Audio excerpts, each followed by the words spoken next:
Hey guys, welcome back to yet another interesting video of Quick Guide, and in this video I am going to show you how to create a private channel or private server to use Midjourney. So without any further ado, let's dive right into this exciting video.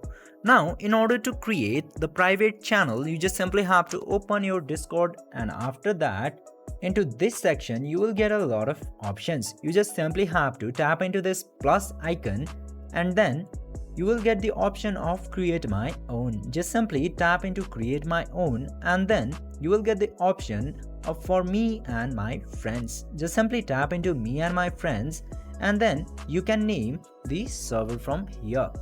Now after successfully naming the server, you can upload a picture into the top, then after that click to create server option.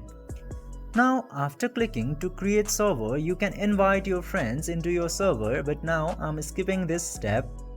As you can see here, the server is created. Now you can add the Midjourney bot into this server and serve the Midjourney into your private channel. This way you can easily create a private channel into Discord and serve the Midjourney. I hope this video was helpful for you. If yes, don't forget to like, share and subscribe to the channel to never miss another update. Thank you for watching the video.